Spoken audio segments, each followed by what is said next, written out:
Narcissistic and emotional abuse.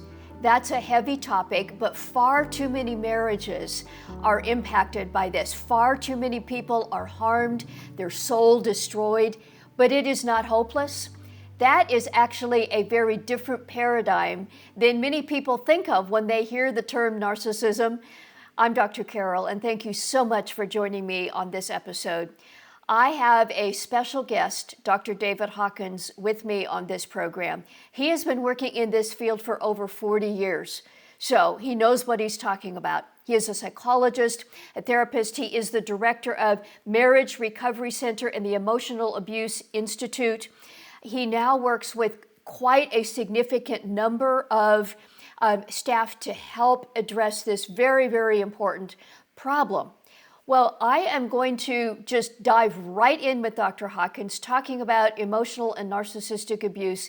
If there is even a shred of question in your soul about whether you might be involved in a relationship where narcissistic and emotional abuse may be at play, you need to hear this. If you are exhausted, if you are confused, if you feel like there is so much conflict and you don't know what to do about it, well, you need to watch this. No longer waiting, Dr. David Hawkins. Well, Dr. David Hawkins, what a wonderful honor and pleasure to have you on the program today. Thank you for joining us. I see you're not in your normal home today. You're out of the country. Whatever gave you that clue? Yeah, no, I think this kind of a roof line in Seattle, Washington would not go well. So yeah, no, my wife and I are blessed, Dr. Tanksley. We spend 4 or 5 months of the year in Mexico, and it's just, yeah, I live a privileged life, and I know it. So I'm very blessed. Thank you. Yeah. Well, we are honored to have you. And please, Dr. Carol, I want to talk with you about something that is dear to your heart and is also much more common and troublesome than I think many in the body of Christ normally understand, and that is narcissistic and emotional abuse, particularly in marriages. I was privileged to hear a webinar you recently did on the topic. I just want to give you an opportunity as we begin here to say, how did you get interested in this particular topic? Such a painful one, but how did you get here? Yeah, Dr. Carol, I got here because I've been a marriage counselor, psychologist for a long time. And as you might expect, when I do marriage counseling and I unpack the issues, what I discover is something other than, quote, traditional marriage problems. You know, when you refer someone for marriage counseling, you think, okay, they just need some communication skills, some conflict resolution skills. Yep. Well, guess what? I applied those communication skills. I applied those conflict resolution skills to these couples. No change, not fixing them. Highly conflicted relationships. By the way, many marriages are highly conflicted. So I began to unpack it and look at, what else might be going on here. And then, as you might expect, what I uncovered was these issues of emotional abuse. And emotional abuse, just a quick definition, is someone powering over another for their own gain, diminishing the self-esteem and the well-being of the other individual. So it doesn't take two to tango, as we have heard that phrase. It takes two to tango. It's a two-way street. It's two ways, right? It's everything's equal. It's not. It's not equal. If there is emotional abuse, there's a powering over, there's a diminishment of the other. There's someone who becomes bigger and someone who becomes smaller in the process. So I began to see that, Dr. Carol, in these relationships.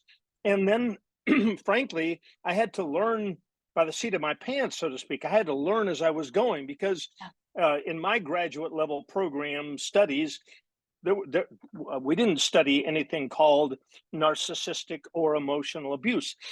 Frankly, it's still largely unspoken about. So Mhm. I began to uncover this, I began to discover it, and then in the process I'm helping. Yeah. It's a silent epidemic. Yes. It's bigger than you think. It's bigger than most people think, and frankly, clinicians, pastors, well well-intentioned professionals are overlooking this phenomenon. And if you overlook it, if you just think, well, I'll just teach them communication skills, Yeah. Yeah. that'll do it, and it won't do it. And so the epidemic continues, the malady grows bigger and bigger and bigger, the abuse prospers in this darkened environment. And so, yeah, I am out to tell the world there's something bigger happening out there, and we need to wrap our brains around it. We need to call it out. And thankfully, and I'll stop here, Dr. Carroll, thankfully, churches and professionals, they really are beginning to listen. I mean, people want to know. I'm so thankful for this. I'm blessed in so many ways, but I'm thankful that people are saying, "Hey, Dr. Hawkins, would you?" Frankly, Dr. Carroll, I'm being asked even as we speak to write more on the topic, to speak more on the topic, and I'm very gratefully and willingly saying, count me in. Mhm. I'll write, I'll speak, I'll travel, I'll do whatever needs to be done, because this problem needs to be uncovered and then healing brought to these marriages that are rife with abuse. Yes. Amen, brother. Well, you gave a brief definition of emotional abuse. What about narcissistic abuse? That might take a little longer to explain, but that label, I think, can sometimes stir up a lot of angst or defensiveness in people who hear it. But Totally. first of all, what is it, and how would somebody know that they're in the middle of a relationship where narcissistic abuse is happening? Sure. Couple of things. First of all, I mean, the word narcissism is a buzzword. It Yes. is. And frankly, I'm kind of glad it's a buzzword in the sense that it's drawing our awareness to it. However, as you might expect, there's all kind of myths that get attached to it. Like, if you're narcissistic at all, there's no hope. Yeah. Leave, run away. That's wrong, Dr. Carroll. It's Okay. wrong. Good. So 95% of the dozens upon dozens of new referrals that my practice receives every month, the couples want to stay together. Mhm. Is there narcissism in there? Narcissism, again, a quick definition would be profound emotional immaturity with profound selfishness. Okay, this person is going to have their way. Now, we know the narcissist. I mean, we know when we see someone go like, whoa, they have sucked the air out of the room. Yes. Now, but there's another notion that everyone should know about, and it's called covert Mhm. narcissism or covert emotional abuse. This individual doesn't necessarily suck the air out of the room by their presence, but they're just demanding and oppositional, and they take energy. They are profoundly selfish, but you wouldn't necessarily know them by seeing it. Who is the one person that experiences it? The mate. The Yes. mate feels the covert emotional or narcissistic abuse. There's an overlay, by the way, Dr. Carroll, there's an overlay between narcissistic abuse and emotional abuse. Mhm. Not all emotional abusers we would call narcissistic. All Yes. narcissists we would call emotionally abusive in one way or the other. And the difference is, can you can see a bully. You ever, oh, that's a bully. Yeah. We all know that person is a bully. But the emotional abuser or the covert emotional abuser, no, there's only one person, sadly, that feels that powering over, that domination, that intimidation, and that's the mate. And by the way, that can give us a little bit of hope, because if this individual can manage themselves in the workplace, they can manage themselves in the church, they can manage themselves in the community. Well, guess what? They Sure. can learn to manage themselves and to change in their marriage. But because remember, it's a silent epidemic, we've all got to call this bad behavior out. So we need to empower victims of narcissistic and emotional abuse. We need to empower them and say, look, we want you to share your story. Yes. We pastors, we counselors, we helping professionals, we physicians, Yes. we are listening to you. Now that has to change, Dr. Carol. We have got to listen better. We can't just say to her, just pray, Mm-hmm. pray. It'll Mm-hmm. all work out fine. We give two different hyperbolic responses. Just pray and it'll be fine. Wrong. Yeah. Leave, run now. Also wrong. Okay. So we will help them stay if they want to stay, and most do. We will help you stay well. But you've got Mm. to be well. We've got to confront the abuse that's happening.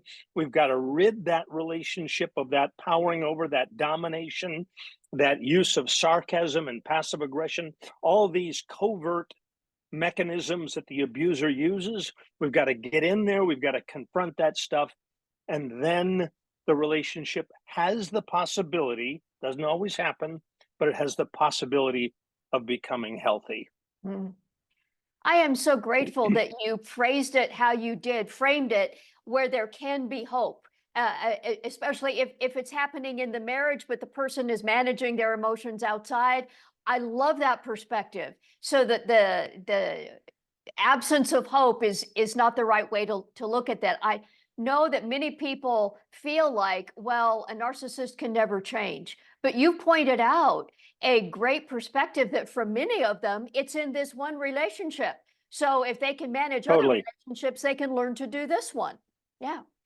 Yeah, it saddens me, Dr. Carol. It really does. It saddens me when if you were to Google narcissism, Yep. you would find all kinds of really just wild thinking. Yeah. Narcissists never change.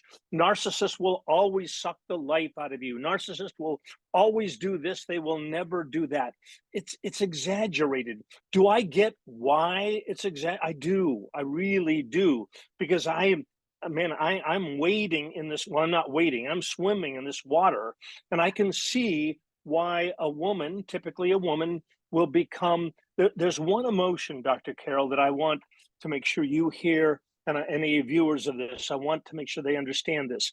There's one emotion primarily that every single woman, when she comes to the Marriage Recovery Center, there's one emotion that she shares, and that emotion is exhaustion.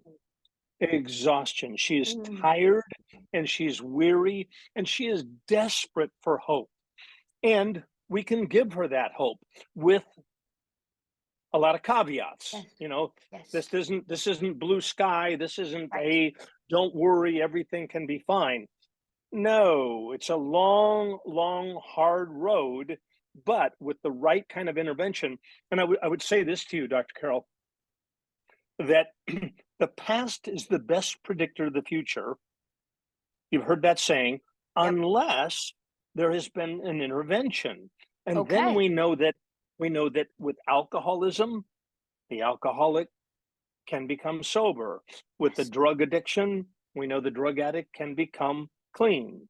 With sexual addiction, we know that the individual can become pure. Anyway, Yes. all of these things, change is possible with an intervention. So anyway, we dare not say all are like this and none are like that.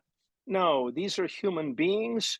And another thing I would say about all that is, my goodness, if we're believers and if we entrust our lives to God, then God says, I will give you wisdom. If you seek after it like you seek after gold, you will surely find it. Okay, everyone who comes to work with me, I say, we will make things clear and you will have choices about how you want to proceed. So if it's muddy water, we'll help get that all cleaned up.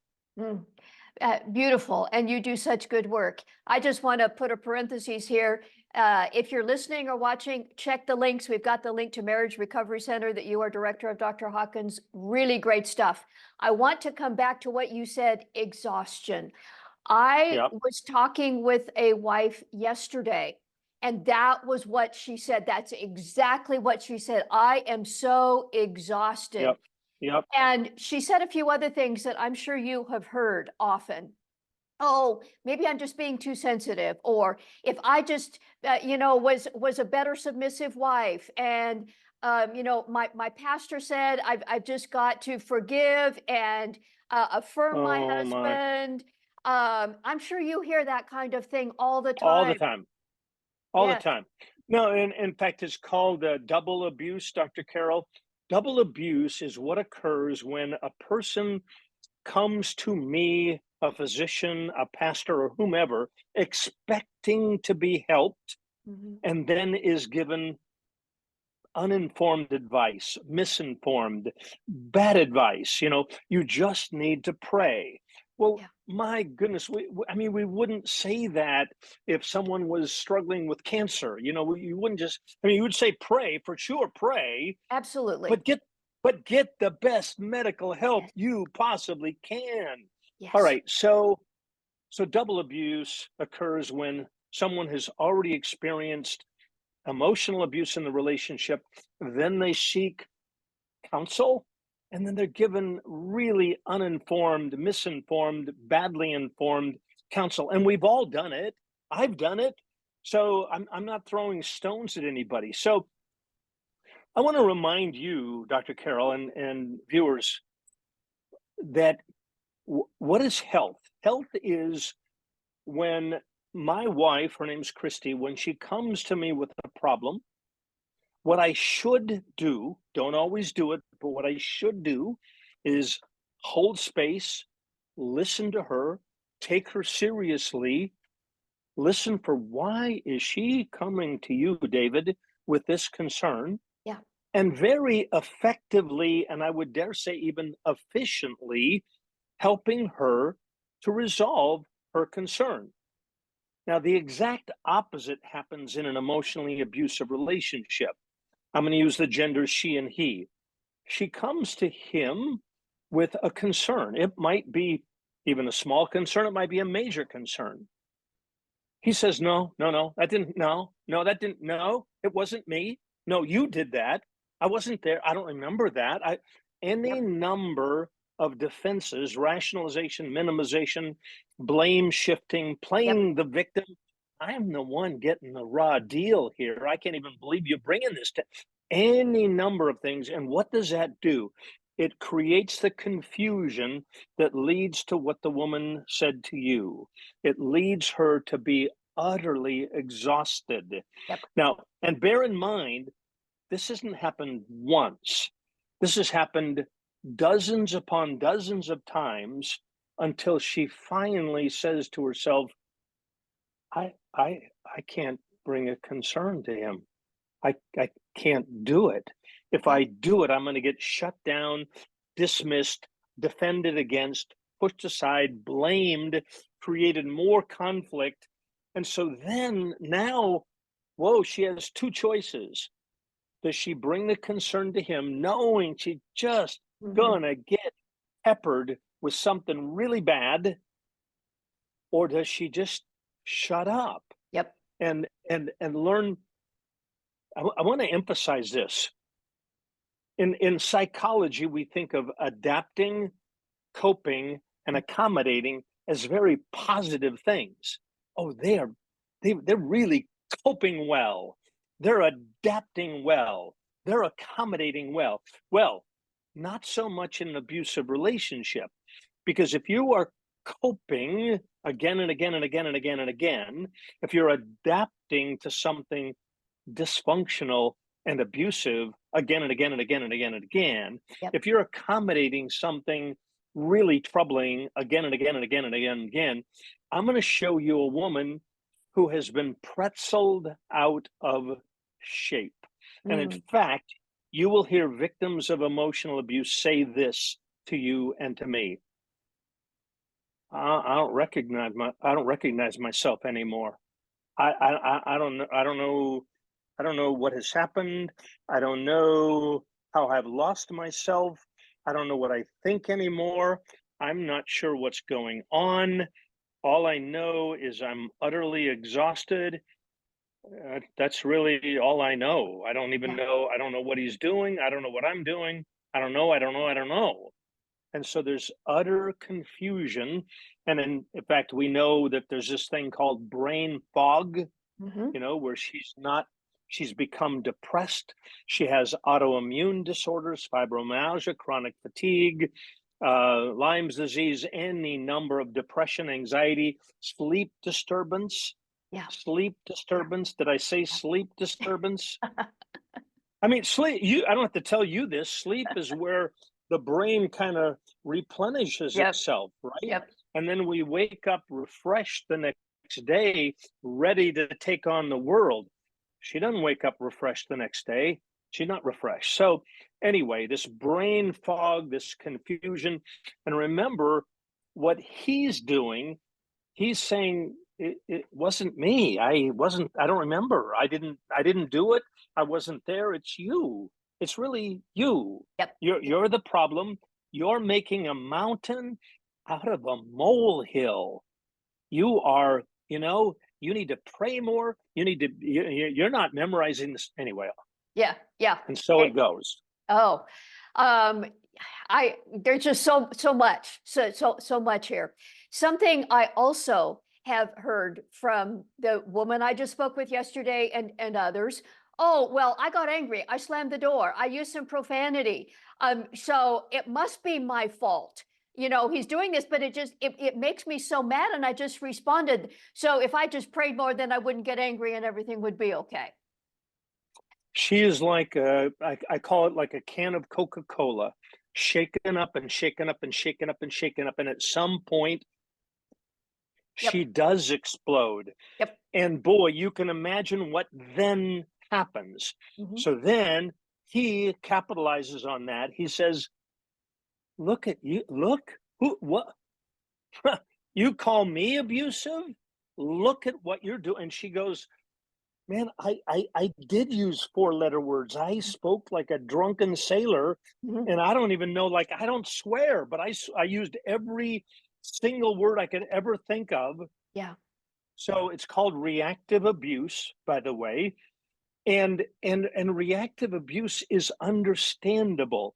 I'm often asked the question, this is a complicated question. I'm often asked the question, wait a minute, Dr. Hawkins, isn't it, uh, can't the woman be just as inclined to be abusive as the man?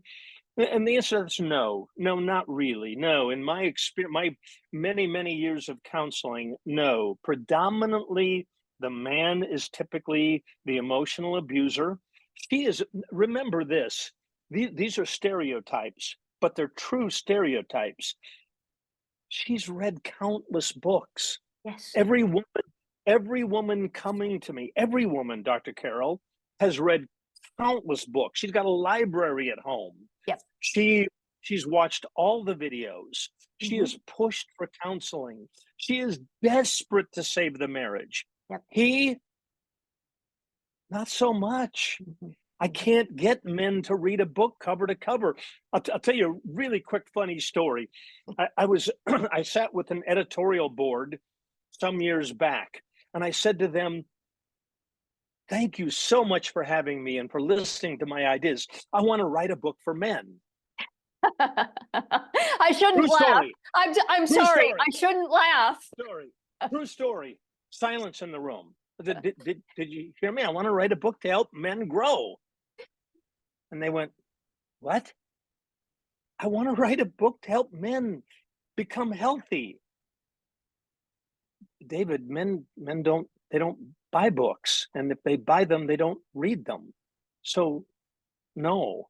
I mean, we can write a book to women to help men grow, but true story. So I did not write the book, and sadly, it didn't happen. All of that to say, women are working so incredibly hard. Yeah. In fact, here's another term for you. Women are over functioners. They're working too hard. They are trying to get him into counseling. They're trying to get him to Yep. watch the videos. They're trying to Yep. get him to change and to grow. And he resists, and she ends up working way too hard. It's a complicated dynamic, but it is a dynamic that I see again and again and again. Yeah. Well, Dr. Hawkins, if as you've noted some of my work recently, I have been focusing on intimacy and sexuality. How does Oof. this Yep. narcissistic abuse play out in the bedroom sexually? Badly. Totally badly. In fact, in preparation for this podcast, Dr. Carol, I was asking my team, what percentage do you think of all the emotional abusers, what percentage do you think have either had no sex or demand for sex or sexual trauma in their relationship? What number do you think my team came up with? I'm going to give you a quiz. Oh, 75%? I don't know. 80. Okay. Okay. 80%. And it's accurate. It's Okay. accurate. Because, I mean, oh my goodness, how many paths we could go down here. How about the man who cites the Apostle Paul and says, look, you are not to withhold except for the purpose of prayer and fasting, that you may not be tempted. Oh, So I hear don't that. I hear you, that so often. Yep. oh my goodness, I just want to gag. A, he shouldn't be quoting scripture to her. B, he shouldn't be using scripture to manipulate. C, sex is a blessed, holy thing to be brought together under the right conditions in the right way when you're honored and valued, and it's not to be demanded or expected or there's so many things wrong. So or the opposite, where she is, I have so many women say this to me: I am profoundly neglected. Oh, does he wash my car? Oh, he does. Does he even fill up my car with gas? Oh, he does. Does he ask me at all, how are you really doing? Never. Never. Does he know how I spent my day? Not at all. Is he aware that I am withdrawing and I'm withholding more of myself? Oh, he knows that the sexual relationship has diminished. He knows that. Yeah. But is he really tending to my soul and to my spirit? Is he really nourishing and nurturing me? No. So sexual trauma, it's totally rampant. Totally 80, at least 80%. I would say even more, maybe 90%.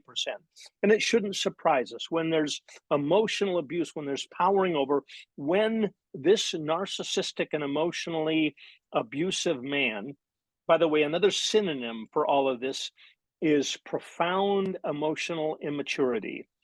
Okay. Remember that she feels like a mother Mhm. to this little boy. And I don't say that in a cute way at all. There's nothing cute about it. So she feels like she's having to grow him up. Sexual love has become the last thing on her mind. Yeah. This is a troubled relationship in many ways, including sexual trauma. Yeah. Wow, I sigh at the thought, because I have talked with too many people who are living with that pain.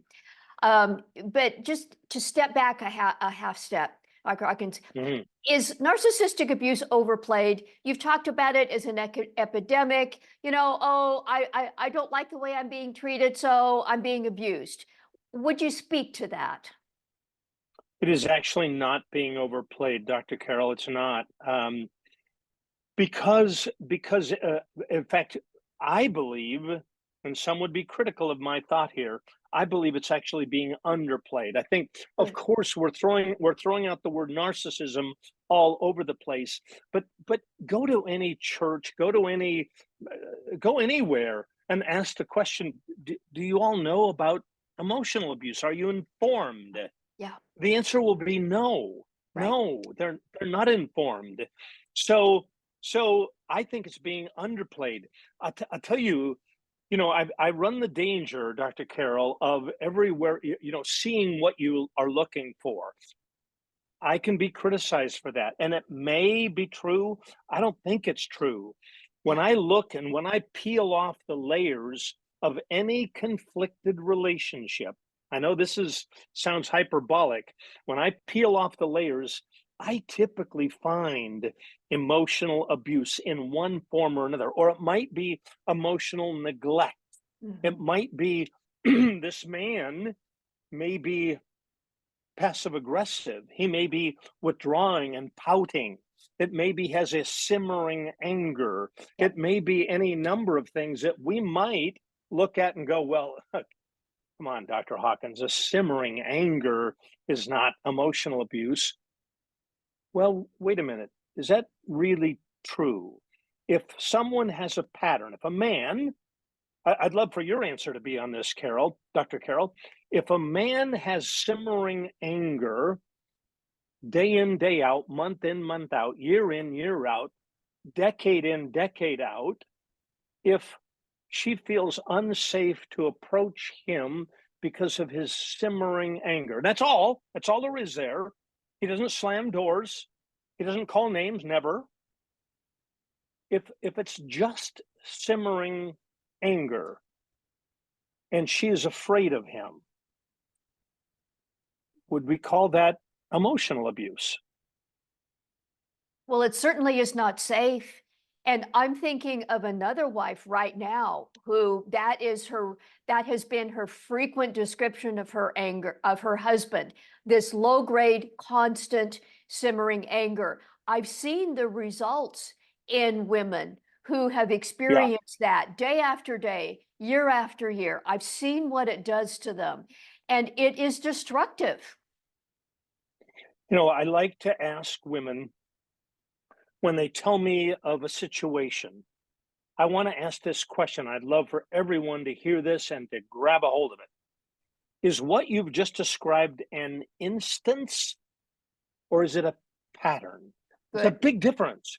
good. Yeah, yeah, because my goodness, I've had a simmering anger in my life, Mhm, but I don't have a pattern of mhm, simmering anger. mhm. I've had I've slammed a door in my life. I do not have a pattern of slamming doors. Yep. There's any number of things I could say I've done, and they are instances. They're not patterns. But in situations where they are patterns, Dr. Carroll, then patterns take a toll. And so, back to your question, are we exaggerating this problem? Quite the opposite. Quite the opposite. I think the time has come where I I would love to be invited into more churches. I would love to talk about this, and I'll tell you this, I don't think will surprise you. Whenever I speak to audiences and I ask them, how pervasive are these issues that I'm talking about? Emotional neglect, how pervasive is it? Every hand in the room goes up. Yes. Of course it does. Emotional neglect, where someone is not given what they deserve in a relationship. Emotional neglect, or patterns of powering over, patterns of pouting, patterns of sulking, patterns of angry outbursts, patterns. So if there's patterns, and I think if we pull off the covers off the lid off of these challenged relationships, back to that point, I think we will find more emotional abuse than we would want to Mm, find. mm. But if we name it, if we see it, if we identify it, then of course that can lead us into talking about what will it take to heal from all of this stuff? Because that's what we're after, folks. when I do an intake on a couple, I say, look, you're hiring me to do something very difficult here. Yeah. You're inviting me into your relationship. I make this really clear. Do you want me to see what I see, and do you want me to say what I see? Because if you don't want that, you don't want me. I mean, if you want to go to someone who will just say, you're beautiful people. You're just beautiful. You're beautiful. Just go, and God be with you. If you want that, that's not me. If you want me to really shine a bright light and to see these destructive patterns that are keeping you from intimacy, then folks, come on. We got to put on our big girl pants and our big boy pants, and we got to get one whale of a bright light. Yep. I mean, I think we're all a little bit naive. Like, I mean, I write books, so I kind of hate to say this, but I'm going to say it. If you think that buying one of my books is going to solve all of your marriage problems, I do want you to buy my books. I Yep. do. Make no mistake. Make no mistake about that. But it will not solve the issues. It won't. Take the books and then find the best doggone therapist, marriage counselor, specialist in narcissistic and emotional abuse. Find the best one you can find. Put on your big boy pants, big girl pants, get a bright light, and go to work. And keep reading Dr. Carroll's books and my books. Well, absolutely. And as an author, I want to say the same thing. I mean, bless you, anybody, for buying one of my books. But I agree, Right. that's not going to cure you. That stirs up the medical part of me, Dr. Hawkins. And sometimes I feel like the medical profession part of me, I was an OBGYN physician for, just Yep. under 30 years. Yep. And I feel like sometimes I'm coming to somebody saying, you've got stage 4 cancer. This is going to kill you. Now let's deal with it. We have to get that intense. Totally. Yes. So Totally. most of the people who are likely to be listening or watching are wives. Bless you for any husbands who are and who are taking this to heart. But just knowing that the majority are likely to be wives, if a woman has been hearing this and resonating, can you give her some steps? You've kind of outlined it, get some help, but just talk about what she should be thinking about and doing if she finds herself in this kind of relationship. Yeah. Well, let's take what you just said. So baby aspirins will not do a thing for migraine headaches. Not a thing. Yep. Not a thing. So you don't do it. You don't go to your local pharmacy and get baby aspirins. You don't do it. So talking to a physician, the intervention must match the malady. Okay? I mean, this is basic stuff, folks. No, it's basic, but we do go buy baby aspirin, so to speak. Yeah. So to the woman who's been emotionally abused, I've got really bad news and then really good news. The really bad news is, yeah, baby aspirins won't do it. Yeah. So don't just send him to counseling to someone on the corner of 4th and Pine. Don't do it. Don't do it. He'll go and he'll get his ears tickled and he'll feel like it was really nice, and someone will do a nice job of listening to him, but it won't be the intervention commensurate with the malady. Okay, step one again. Step one is you go to a physician or a psychologist or a trained marriage counselor and you get an accurate diagnosis. Is this a typical couples communication problem? If so, great. We'll do 10 sessions and we'll learn communication skills and conflict resolution skills, nonviolent communication. I got all those tools in my toolbox. I'm happy to do the 10 sessions and good to go. If, however, you, the woman who's been emotionally abused, she goes out and does what she does, which is find really good information.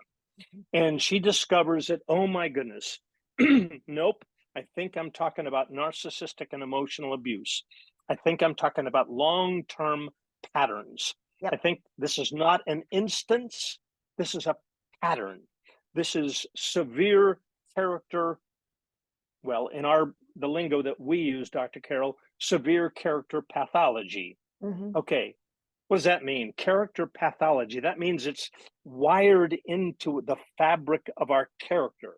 It's not just symptomatic. It's not just, oh, I become anxious when my in-laws are here. Yep. That I can learn how to deal with my in-laws. And no, it's not just a little trouble when I'm flying, or no. This is a pattern. Okay, so you get a good diagnosis, you get a good understanding of what it is happening, and then if you deem it, and I help people deem this to determine what's going on. So the intervention must match the malady, must match. So if we determine that this is a pattern of emotional abuse and narcissistic abuse, then you're going to want the right kind of intervention. Let me talk again about intervention. I love that word. I love the word intervention.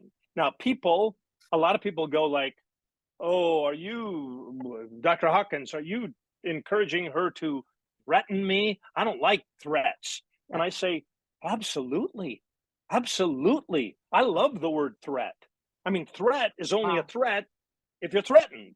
But I mean, yeah, no, I'm going to tell her, oh my goodness, you are going to need, it's called boundaries as well. And a boundary is a beautiful thing because it says, you know what, here's what I'm going to do Yep. if you do that. Yep. I can't Totally. control you, but this is what I'm going to do. I just want you to know. I want you to know. So if you swear at me, I'm not going to stay on your podcast. Now, you're not going to do that, but you're informed. Please Yep. don't swear at me. All right. So that's a boundary. And then I have to follow through on it, of course. All right. So she is going to have to, I use a bunch of C words, Dr. Carol. She's going to have to gain conviction. Wow. Is this emotional abuse? Is something really troubling happening here? Yep. The conviction will hopefully lead to clarity. Oh, wow. This is really bigger than I thought it was. Yes, it is. Yep. That's going to lead to consequences.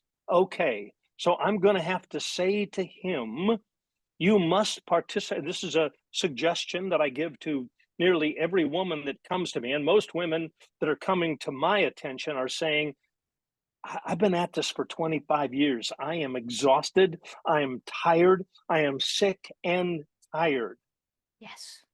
I say, I'm so glad to see you. I am so glad to see you. I'm not glad that you're sick or tired, but I'm glad that you've got a conviction that's led to clarity, that's led to consequences. So now you're going to say to your husband, I love you. So this comes out of the alcohol field, you know that, Hmm. where we learned that the partner of an alcoholic can say, I love you. I Yes. really want this marriage to work. And if you will go to alcohol treatment, I will be right by your side.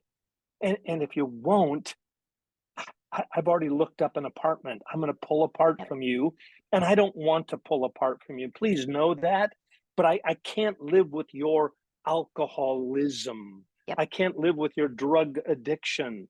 I can't live with the way you're treating me. It's called emotional abuse. And God doesn't want that for me. I can't abide with it anymore. I can't live with it anymore. So here are some choices for you.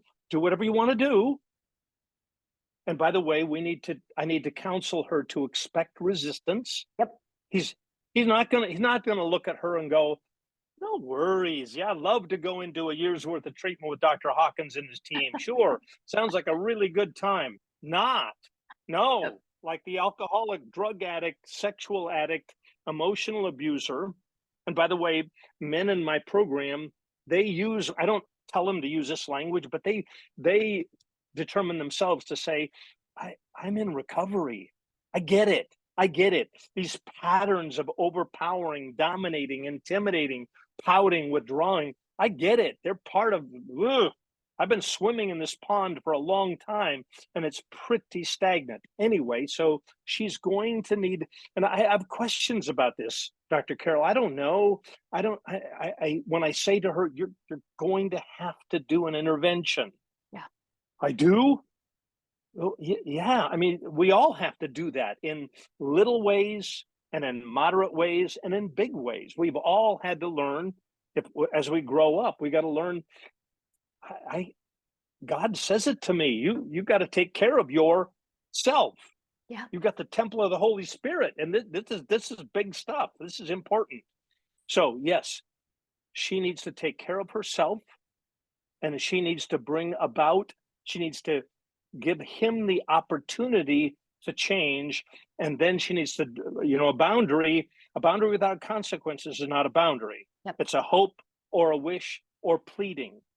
Typically, she's done that for years and years and years. So, no, we're done pleading, we're done begging. Now we have conviction leading to clarity, leading to consequences, which can lead to the last C word is change. And by the way, you haven't asked this, but my men's programs are filled. So, all of the word out there that says men won't do this, it's just not true. They will do it. Do they do it? Do they call me up begging to be in my group? Not a one. Yep. Not a one. But under the right circumstances, will they make the choice? Because look, the average caller to the Marriage Recovery Center, she's 50 years old, maybe even 55, maybe even 60. She's exhausted. And boy, oh boy, when she calls, she is saying to me, I am ready for change and I'm ready to rock the boat. Dr. Hawkins, tell me where to start rocking this thing because I said, well, you're going to take on water. Got it. Good. Ready. Okay. Yep. We're going to shake things up. And then when he realizes that, I mean, most of us, Dr. Carol, most of us, when we're met with, like, man, anytime in my marriage where my wife has said, this is it, read my lips, end of the road. I love you, but we're at the end of the, like, oh, okie dokie. Yep. Okay. Okie dokie. I got it. And so when most men are like that, they like, no, they don't really want to live without their marriage, without their family, without their home, but we've got to be threatened with losing something very important to us. So that's what I would say to her. I would say change really, really is possible, but you got to go through a change process. You got to rock the boat. That's not going to be easy. We will hold your hand through it. We've got women therapists that are ready to partner with you. We've got women who have experienced it ahead of you on the trail. And there really is hope after you get a little wet. Wow. My heart is full, and I am thinking of people I know right now. And I'll be sharing this with specific individuals because I know how they are struggling. I just want to bless you and the work they do. So if somebody is listening or watching, they can call the Marriage Recovery Center and talk to someone and help get an evaluation. We have such, as you can imagine, we have such a blessed client care team. These are Christian women who are answering our phones or taking calls. I mean, we get it. This is our business, but it's a ministry, and we get it that hurting people are calling us. So absolutely, we've got a client care team ready and available. They'll talk you through what the choices are, how to get started. And our website, marriagerecoverycenter.com, is chock full of possibilities for you. So we're here to help in any way that we can. Well, you have been a blessing to so many. I have learned a lot from you, and I'm thrilled you were able to spend this time with us here today, Dr. Hawkins, and may many more hear about this. And your wish Mm, that more groups in the body of Christ would pay attention to this, have you come or take this seriously and become right. informed, educated, and do this work. I'm right there with you. Amen. May that be, Lord. Yes. Yes. Amen. Thank you again. We'll make sure these links are available to those who are listening and watching. It's been great to have you. And bless your ministry as well, Dr. Carol. Mm. Absolutely. Thank you. I meant what I said. I can think of specific individuals I know today who are impacted by this. And maybe you are too. Please do check the links under this video, marriagerecoverycenter.com. You'll see some other associated social media links there. Dr. Hawkins has been doing this for a long time. He and his staff know what they're talking about and have helped thousands, literally thousands of individuals and couples find the way through. And yes, he's written a lot of books too. So do check that out. They have a very active YouTube channel, a lot of videos about this that Dr. Hawkins does, current ones he's doing right now. There's a lot of help and hope and resources. So check that out. And yes, I am an author too. My recently released book, Sexpectations, Reframing Your Good and Not So Good Stories About God, Love, and Relationships. I want to relate the Sexpectations topic to my conversation with Dr. Hawkins in this way. If you grew up in a home where narcissistic and emotional abuse was happening, whether you realized it or not, what you learned about sex was distorted and wrong. If you have been involved in pornography in any way, narcissistic and emotional abuse was the smallest part of the fuel behind what you have seen in pornography. If you are married now and your relationship is not working, particularly in the bedroom, there's a reasonable likelihood this is at play. My book, Sexpectations, helps you understand how you learned what you learned. And then to invite Jesus into the middle of your story, which may be very difficult. Your story may be very difficult, but Jesus doesn't find it difficult. And Sexpectations will help you do that. Find out more and a lot of associated resources at yoursexpectations.com. You'll find the link under this video for that as well. I would love to hear from you. Feel free to leave a comment under this video. I read every one and comment on many of them. If I can add anything, you can also leave me a confidential comment on our website, drcarolministries.com. Use the contact page, and that comes to me confidentially. Thank you for being with me on this program. And until next time, may God bless you.